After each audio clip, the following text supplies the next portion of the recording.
think that there's a certain delusional quality that all successful people have to have. You have to believe that something different than what has happened for the last 50 million years of history. You have to believe that something different can happen. Yeah, it's almost a kind of innocence. Absolutely. In other words, if you knew how difficult it was, right, you would have never gone down that path. Absolutely. You know, if somebody had said to Ali, no one can beat this guy. He's this much stronger, he's this much bigger, he's got that much bigger punch than you do, and he believed that, he would have said, you got to have an innocence that somehow. Absolutely. You know, I think that's a huge part of me, because, and I say to my friends all the time, and we laugh about it, I truly, honestly, as I sit here before you right now, as honestly as I can say it to you, I truly believe that I could be the president if I wanted to. And as bizarre as that may sound to people that have traveled the path before me and to people who actually know how difficult it is, foolish Will Smith honestly believes it's sitting here. Well, what there is about that is a sense of the innocence about it, as well as a disarming honesty about it, if you say it that way. Now, here's what's interesting about you, is that there are people who have said that about you, too, who've been around you as a creative performer. Absolutely. Barry Sonnenfeld, I think it was, you know, did you work with him, or he was involved in this somehow, said something like that, that if Will Smith decided he wanted to go into politics, I'd be there to help him by making commercials, whatever I could do within my own talent. Which raises the interesting question, is that something that at some point in your life you might think about, politics? Well, you know, I absolutely feel that there are certain gifts and certain talents that God has blessed me with, that it would be spiritually criminal to only use to make money. My travels in Africa and spending time with Muhammad Ali and spending time with Nelson Mandela, there are certainly issues that are important to me, and things that I've been blessed with the vehicle to be able to change, to be able to, as sappy as it may sound, make the world a better place, however minute the change. And that's something that is important to me, but I don't believe that politics is the best use of your energy and time right absolutely. now. But the interesting thing, too, is that there is this concept, and you see it with lots of different people, you know, even with people who are evil. Some will say, he had so much talent. If that talent could have been redirected to something good. It is the idea, if you are given and you work hard, because there's nothing more apparent about Will Smith than how diligent and hard he works at being who you are. I mean, you appreciate the notion, it looks like to me from what I know about you,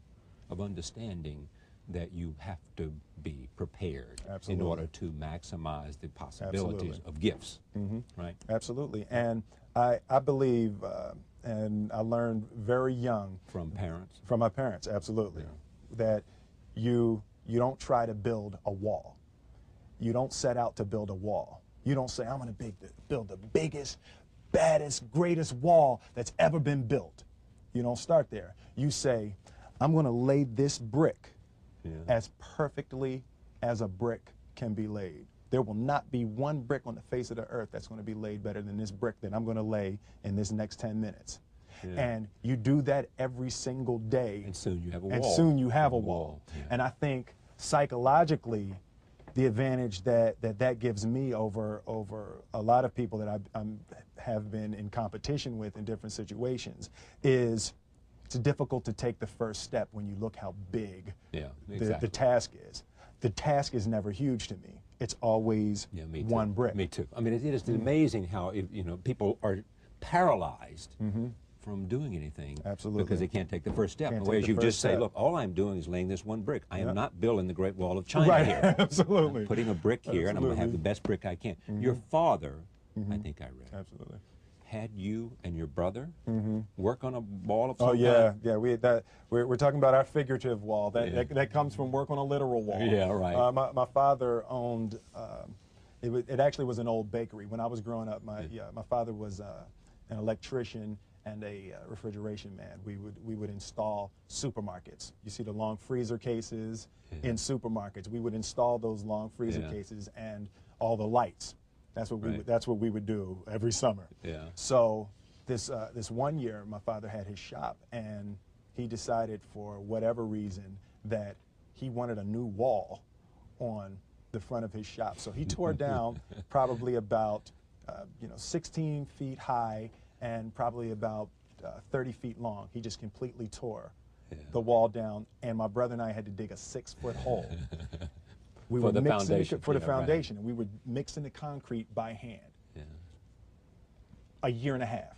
We were building this wall for a year and a half. Every day after school, we were coming, mixing concrete, putting it in the hole, doing it, and it was just myself and my little brother. And I remember standing back, looking at that wall, saying, "There's going to be a hole here forever. There will never be anything but a hole here." That's right. And a year and a half I don't later, have that many days. I know. A year and a half later, we laid the final brick, and my father stood back with my brother and I know he planned this. He says he didn't, but I know he had been planning this and writing this for his for the past 2 years. But we stood back, we looked at the wall, and he looked at me and my brother and said, "Now, don't y'all never tell me that you can't do something." And walked into the shop. That's great. I was like, now here's what's interesting. You said what? You said I said, "That man's crazy. Something wrong with him, Harold. We need to get out of here." Exactly. What is he doing to my head? Man, did he start drinking? Is he drinking? But what's great about that story and what's great about your dad is that you seem to have come from a happy family. Absolutely. Well, fairly. Reasonably. Reasonably. Yeah. He's a little crazy. This thing about walls. Yeah, he's a little, Yeah. it was, But generally, there was no generally, great, yeah. you didn't have the kind of conflict that Ali had. oh, definitely not You know, like Ali. that kind of, and yet you have the amazing amount of drive. I mean, there's a sense of mission with you, sense of commitment, sense of prepared to do what it requires, right? Absolutely. I mean, So you didn't come from a struggling artist background to become well, you know what? an accomplished professional. I think both of my parents and my grandparents were achievers. You know, my mother worked for the school board of Philadelphia, so growing up, we couldn't say y'all. You know, it's like we run out. My kids do not say y'all. Yeah, right. You know, we would run out of the house and scream to our friends, "Yo, what y'all about to do?" My mother's up. That's it. Back in this house. Back in this house. And we'd be sitting upstairs crying, and my grandmother would come in and say, "Baby, you know a y'all is a boat." Yeah. Like, but There's you know, a difference. There's absolutely. Yeah. So, you know, there were very specific rules, and there was a constant desire to be better. Yeah. You know, we didn't grow up with the sense that where we were was where we were going to be. You know, we grew up with the sense that where we were almost didn't matter because we were becoming right. something greater. Yeah.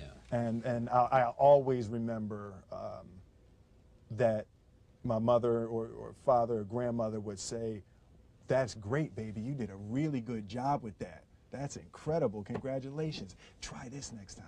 Yeah. You know, there was always a little bit Stretching. more. Absolutely. When you started out as a rapper, were you already thinking, if I get to do this really well, I'll have a television show. And if I have a television show, I can be in feature films. And if I'm in feature films, I can be.